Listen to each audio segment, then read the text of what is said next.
سلام، فرناز بافتیای عزیز در خدمتون هستم با آموزش بافت این موتیف قلبی زیبا که میتونید برای بافت پتو، بافت رو تختی، شال مبل و حتی برای بافت لباس هم میتونید ازش استفاده کنید.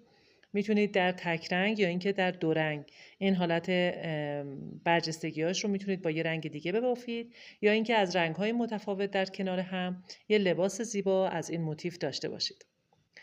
لایک یادتون نره، نظراتتون رو برام کامنت کنید و این آموزش رو برای هر کسی که علاقه به بافت موتیف داره بفرستیم. بریم با هم آموزش رو ببینیم.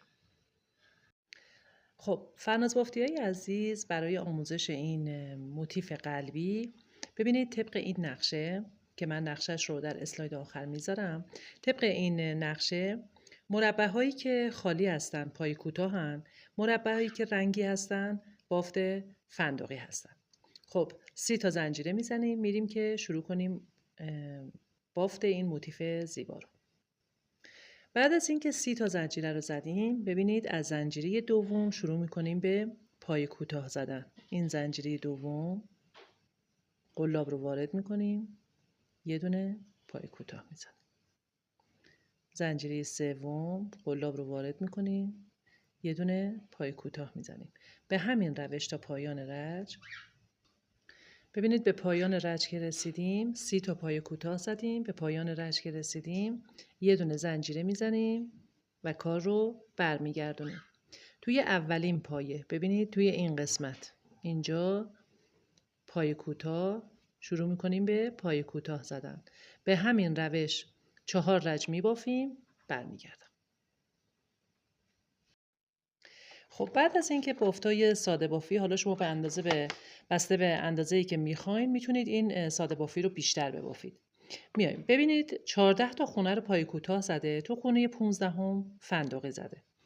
ببینید ما هم 14 تا خونه رو پای کوتاه زدم، تو 15مین خونه بافت فندقی رو به این شکل میزنیم. نخ روی قلاب تو خونه 15 یه دونه پایه میزنیم، یه مرحلهش رو انجام میدیم، مرحله دومش بمونه. دوباره نخ روی قلاب تو همون خونه یه پایه بلند نیمه دیگه میبافیم.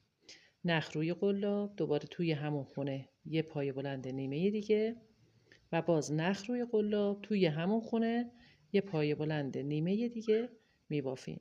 ببینید 5 تا نخ باید روی قلابمون باشه. یه نخ رو میگیریم و از همشون رد میکنیم. دوباره 14 تای بقیه رو پای کوتاه میبافیم. رج پشت کار رو هم پای کوتاه میزنم و برمیگردم. خب ببینید این رج هایی که همشون سفیده اینا رج پشت کار هست. رج بعدی 12 تا دونه رو پای کوتاه زده و یه دونه بافت فندقی. دوباره 3 تا پای کوتاه و بافت فندقی بعدی. ببینید من 12 تا پای کوتاه رو زدم به این شکل. این قسمت بافت فندقی باید بزنیم. یه بار دیگه من بافت فندقی رو بگم.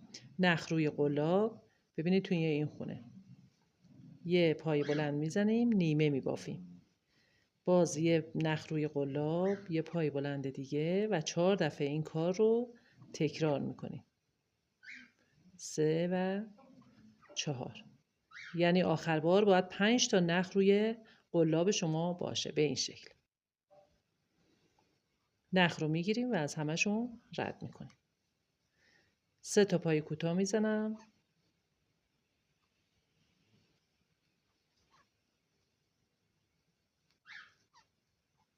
و دوباره یه بافت فندقی دیگه اینجا میزنم.